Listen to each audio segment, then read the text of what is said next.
আসসালামু আলাইকুম ওরহমতুল্লাহি ওয়াবারাকাতুহু। সুপ্রিয় দর্শক, আমরা কুরআনুল কারীম সহিহ শুদ্ধভাবে তেলাওয়াত করার জন্যে যে বিষয়টি সর্বপ্রথম আমাদের প্রয়োজন সেটি হচ্ছে হরফের মাশক। অনেক লম্বা আলোচনা রয়েছে, আমরা লম্বা আলোচনার দিকে না গিয়ে আমরা আমাদের তেলাওয়াতের জন্য যে সর্বপ্রথম প্রয়োজনীয়তা হরফের মাশক, সে আমাদের কাঙ্ক্ষিত মাশকের দিকে চলে যাই।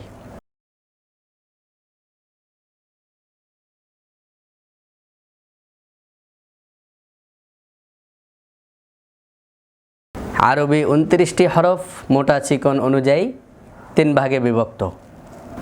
7টি হরফ সবসময় মোটা হবে, খুস্সা, দাগতিন, কিদ। 3টি হরফ কখনো মোটা কখনো চিকন, আলিফ, র, লাম। বাকি 19টি হরফ সবসময় চিকন হবে। সে অনুযায়ী আমরা সর্বপ্রথম হরফ আলিফের মাশক করব। পূর্বের হরফ যদি মোটা হয়, আলিফকে মোটা করা হবে। যদি পূর্বের হরফ চিকন হয়, আলিফকে চিকন করা হবে। সর্বপ্রথম হরফে আলিফের মাশক করব। হরফে আলিফটা উচ্চারণ হবে কিভাবে? আলিফ, আলিফ, অর্থাৎ এই হরফটি 3টি হরফের সমষ্টিগতভাবে এই হরফটির বানান। একটি হচ্ছে হামজা, আরেকটি হচ্ছে লাম, আরেকটি হচ্ছে ফা। হামজার হরকত যদি জবর জের পেশ হয় তাহলে উচ্চারণ জবর হলে কেমন হবে? আ, আ। এরপরে লামের মধ্যে আছে জের, ফার মধ্যে জজম। একসাথে উচ্চারণ করলে আলিফ। তাহলে আলিফ হরফটা উচ্চারণের সময় আলিফের মাখরাজ থেকে উচ্চারিত হচ্ছে না। আলিফ হরফের নাম উচ্চারণ করার সময় আলিফের মাখরাজ থেকে উচ্চারিত হয় না। এটি শুধুমাত্র আলিফের নাম, নামের মধ্যে যে হরফগুলো রয়েছে সেগুলো উচ্চারিত হয়। সুতরাং আলিফটি কখনো খালি আলিফ কখনো উচ্চারিত হয় না, ডান পাশের হরকতের সাথে উচ্চারিত হয়। আলিফের ডানে যদি জবর আসে তখন আলিফের উচ্চারণ, যদি মোটা হরফ আসে আলিফটা মোটা হবে। যেমন ক্বালা, ক।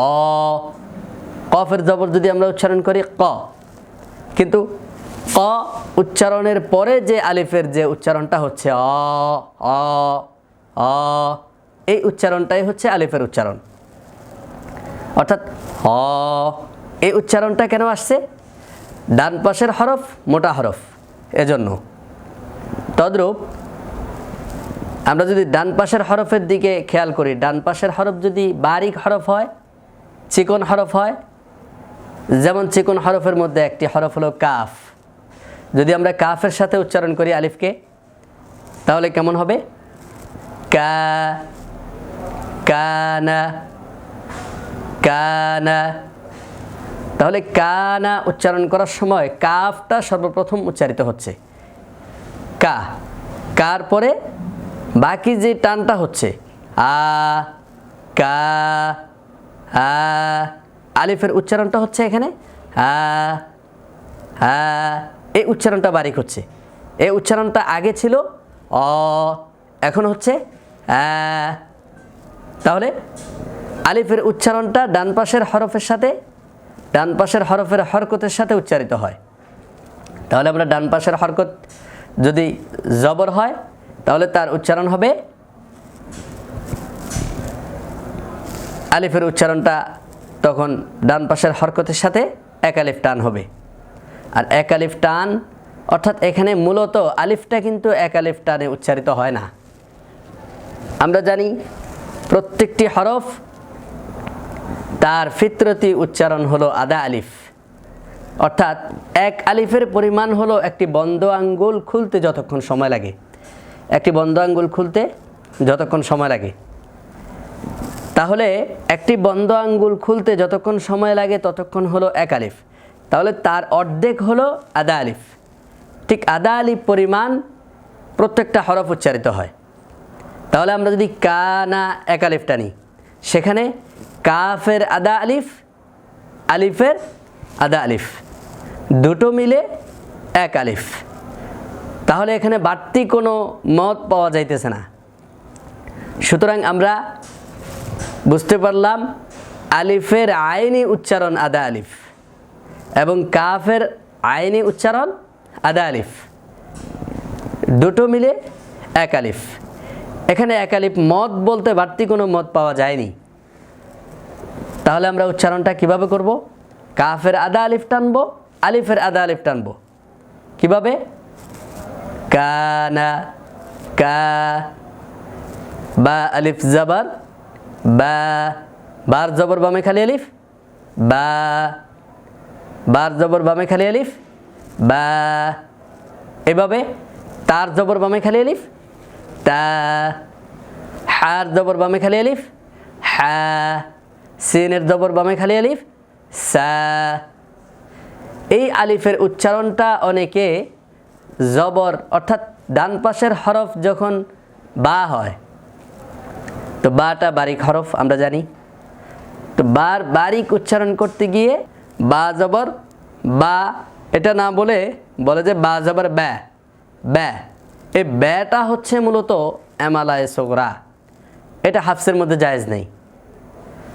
আবার অনেকে জবর মুখ খুলে আদায় করতে হয়, তো মুখ খুলে আদায় করতে গিয়ে এতটা মুখ খুলে ফেলে যে এত বেশি খুলে ফেলে যে জবরটা তখন পুর হয়ে যায়। যেমন বা জবর বা, বা, এমনটা বললে গলত হবে। অর্থাৎ বাকে পুরো করা যাবে না, আবার বারিক করতে গিয়ে এমালায়ে সোগরাও করা যাবে না। তাহলে জবরের উচ্চারণ করতে গিয়ে আমরা এমালায়ে সোগরা যেন আমাদের না হয় সেদিকে খেয়াল রাখতে হবে। তাহলে উচ্চারণটা কেমন হবে? বা বার জবর বামে খালি আলিফ, বার জবর বামে খালি আলিফ, বা, বা, তার জবর বামে খালি আলিফ, তা, সার জবর বামে খালি আলিফ, সা।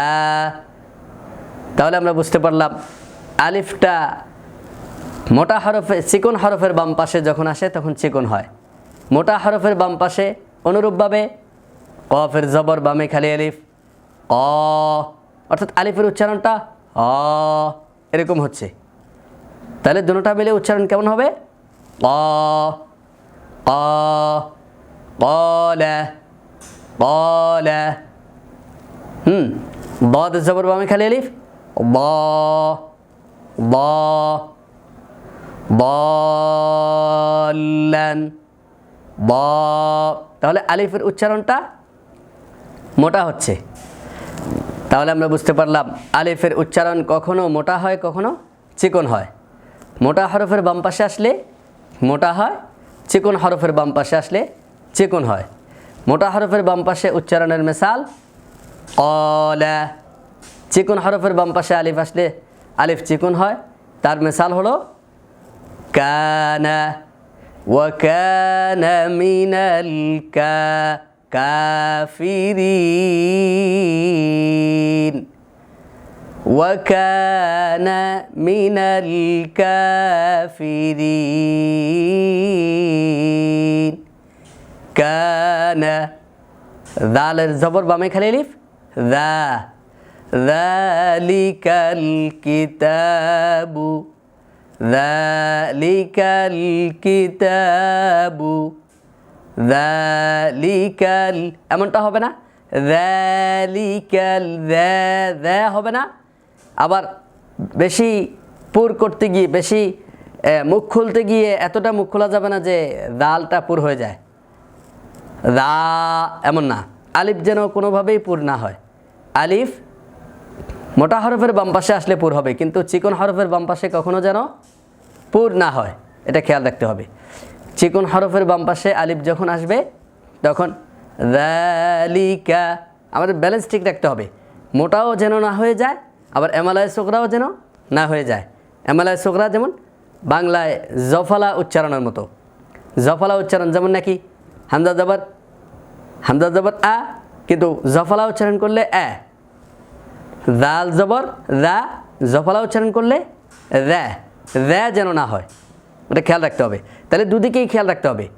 একদিকে বারিক হরফ উচ্চারণ করার সময় একদিকে খেয়াল রাখতে হবে যেমন জফলা উচ্চারণের মতো যেন না হয়, আরেকটা খেয়াল রাখতে হবে যেন মুখ খুলতে গিয়ে এতটা বেশি খোলা না হয় যেন পুর হয়ে যায়, এমনটা যেন না হয়।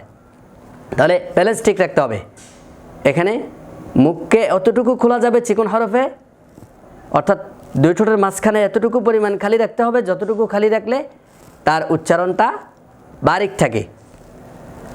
কেউ কেউ বলে থাকেন এই বিষয়ে যে চিকন হরফকে চিকন করার জন্য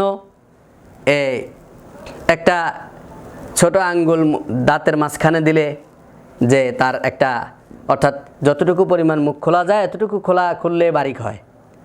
কিন্তু আমার গবেষণা মতো এই কায়দাটি কোনো কিতাবের মধ্যে নাই।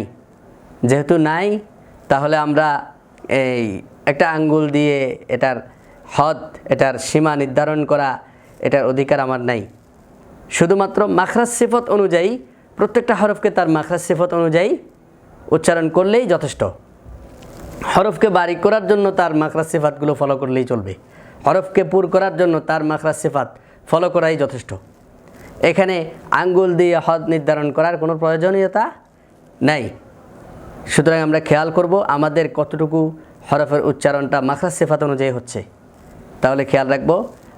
আজকের আলোচনার খোলাসা হচ্ছে, আমরা শুরু করার সময় হরফ যখন উচ্চারণ করব, আলিফ যখন উচ্চারণ করব, তার ডান পাশে মোটা হরফ আসলে আলিফটার উচ্চারণ অ এরকম উচ্চারিত হবে। আর যদি ডান পাশে চিকন হরফ আসে আলিফের উচ্চারণ এরকম উচ্চারিত হবে। তো মোটা হরফের বাম পাশে মোটা হবে, চিকন হরফের বাম পাশে চিকন হবে। তাইলে উচ্চারণ আমরা প্রত্যেকেই ওইভাবে করার চেষ্টা করব তার মাখরাজ সিফাত অনুযায়ী। সুবহানাল্লাহি ওয়া বিহামদিহি, সুবহানাকাল্লাহুম্মা ওয়া বিহামদিকা, আশহাদু আল্লা ইলাহা ইল্লা আনতা, আস্তাগফিরুকা ওয়া আতুবু ইলাইক। আসসালামু আলাইকুম ওয়া রাহমাতুল্লাহ।